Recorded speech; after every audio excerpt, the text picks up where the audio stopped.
Assalamualaikum warahmatullahi wabarakatuh. Perkenalkan, nama saya Dini Herwana dari UPBJJ Bengkulu. Yang terhormat Ibu tutor kita yaitu Ibu Niki Estu Muhtar dan kawan-kawan semua yang saya banggakan.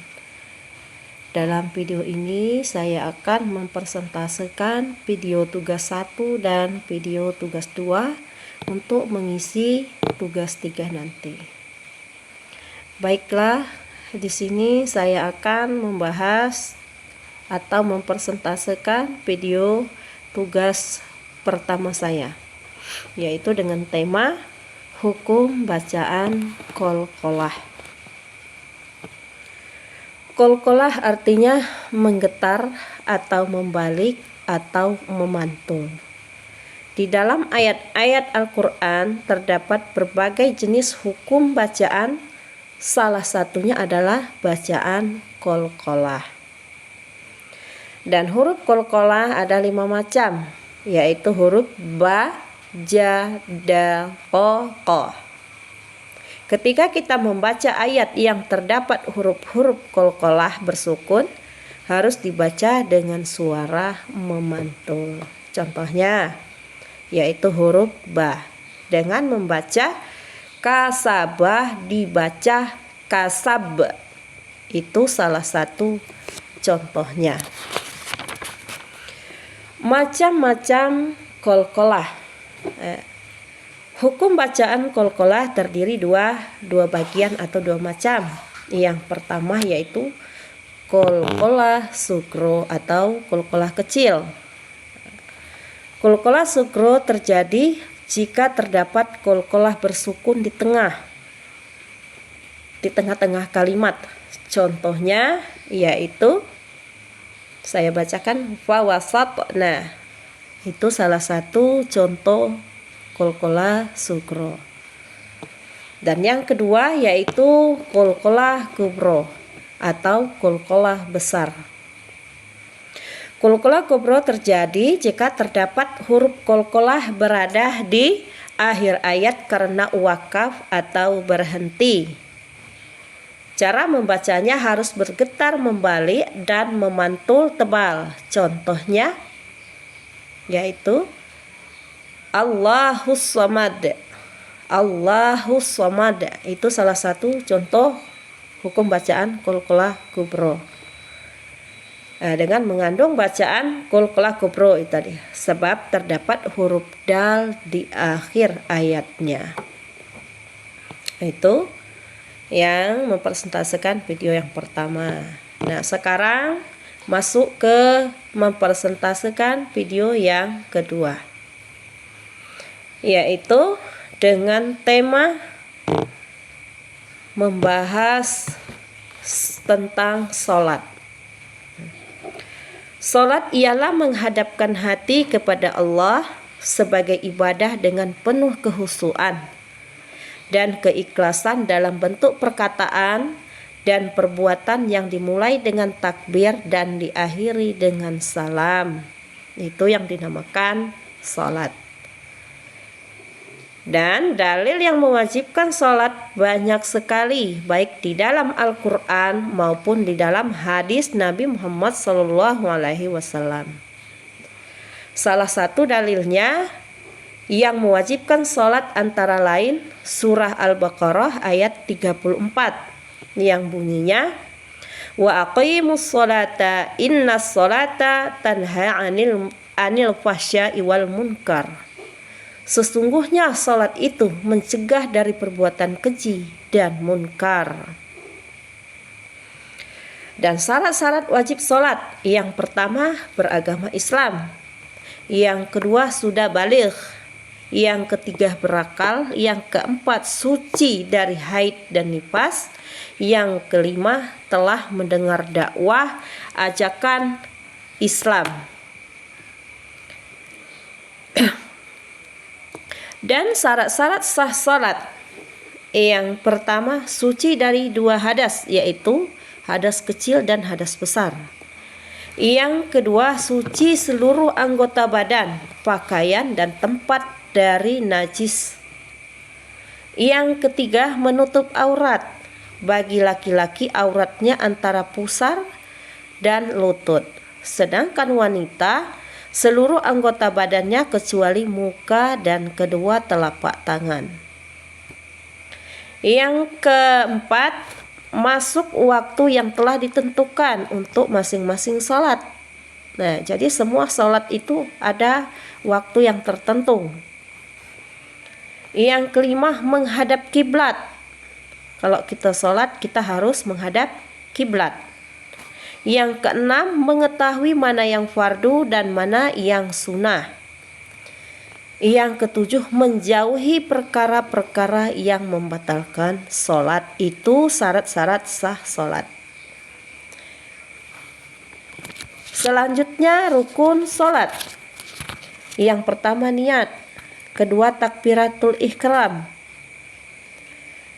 Yang ketiga, berdiri tegak bagi yang mampu ketika sholat fardu. Dan boleh sambil duduk atau berbaring bagi yang sedang sakit. Yang ketiga, membaca surat Al-Fatihah pada tiap-tiap rakaat. Selanjutnya, ruku dan tumakninah. Terus iktidal dengan tumakninah. Sujud 2 kali dengan tumakninah. Duduk di antara 2 sujud dengan tumakninah. Duduk tasahud akhir dengan tumakninah. Membaca tasahud akhir. Membaca selawat kepada Nabi Muhammad SAW ketika tasahud akhir. Membaca salam yang pertama, tertib berurutan mengerjakan rukun-rukun tersebut. Itulah yang rukun-rukun sholat. Sedangkan yang membatalkan sholat yang pertama yaitu berhadas. Itu salah satunya. Yang kedua, terkena najis yang tidak dimaafkan. Yang keempat, terbukanya aurat apabila tidak ditutup seketika. Itu yang membatalkan sholat. Terus mengubah niat, misalnya ingin memutuskan sholat. Terus makan atau minum meskipun sedikit. Nah, itu tidak boleh dilakukan ketika kita lagi menjalankan sholat, maka itu batal. Bergerak-gerak berturut-turut 3 kali dengan sengaja, itu juga membatalkan sholat. Melompat dengan keras walaupun sekali, nah, itu dengan perbuatan yang sengaja, maka itu batal. Membelakangi kiblat, menambah rukun yang berupa perbuatan seperti ruku dan sujud, maka itu kita tidak boleh menambah-nambahi rukun sholat tersebut.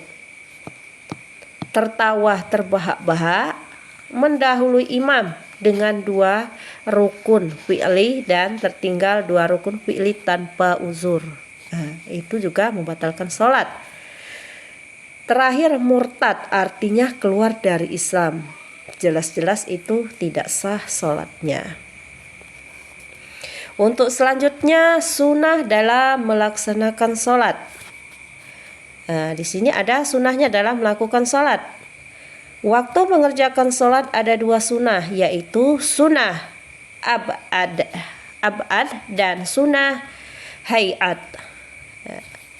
Sunnah ab'ad sini adalah yang pertama membaca tasahud awal, itu namanya sunnah ab'ad. Kedua, membaca selawat pada tasahud awal. Yang ketiga, membaca selawat atas keluarga Nabi SAW pada tasahud akhir. Yang keempat, membaca kunut pada salat subuh dan salat witir pada pertengahan hingga akhir bulan Ramadan. Nah, sedangkan sunnah hayat, yang pertama mengangkat kedua belah tangan ketika takbiratul ihram, mengangkat kedua tangan seperti ini. Nah, yang kedua, mengangkat kedua belah tangan ketika takbiratul ihram ketika akan ruku. Ketika i'tidalan, ketika berdiri dari tahiyat awal, itu tadi sunat hayat yang pertama. Yang kedua bersedekap, yaitu meletakkan telapak tangan kanan di atas pergelangan tangan kiri seperti ini. Jadi tangan kanan harus di atas tangan kiri. Yang ketiga membaca doa iftitah setelah takbiratul ihram, yang biasa kita baca diawali dengan kabirau. Yang keempat membaca ta'awudz atau a'udzubillahi minasyaitonirrajim ketika hendak membaca surah Al-Fatihah. Itu sunnah hayat namanya. Yang kelima membaca amin sesudah membaca surah Al-Fatihah. Yang keenam membaca surah Al-Quran pada 2 rakaat permulaan. Rakaat pertama dan kedua itu wajib kita baca ketika kita mau mengerjakan sholat. Setelah membaca surat Al-Fatihah,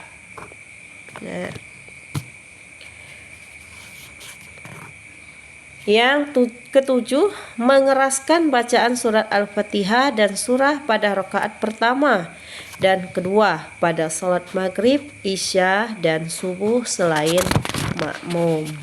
Itu harus dikeraskan untuk waktu-waktu sholat yang tertentu kita kerjakan. Yang seterusnya membaca takbir ketika gerakan naik turun. Setiap kita ada pergerakan naik turun, maka kita membaca takbir yang dibaca dengan Allahu Akbar. Yang selanjutnya membaca tasbih ketika ruku dan sujud. Yang ke-10 membaca Sami Allahu liman hamidah ketika bangkit dari ruku dan membaca Rabbana lakal hamdu ketika i'tidal. Selanjutnya meletakkan telapak tangan di atas paha pada waktu duduk tasyahud awal dan akhir dengan membentangkan jari-jari tangan kiri dan menggenggamkan yang kanan kecuali jari telunjuk. Seterusnya duduk iftirashi dalam semua duduk sholat. Selanjutnya duduk tawaruk atau bersimpuh pada waktu duduk tasyahud akhir. Membaca salam yang kedua, memalingkan muka ke kanan dan ke kiri masing-masing waktu membaca salam pertama dan kedua. Itulah hal-hal yang wajib kita lakukan ketika kita sedang sholat. Hanya sebatas inilah yang saya bisa sampaikan untuk mempresentasikan tugas video 1 dan tugas video 2 untuk mengisi tugas 3 nanti.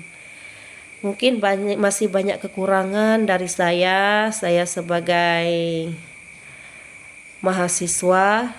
Saya mohon maaf kepada Ibu.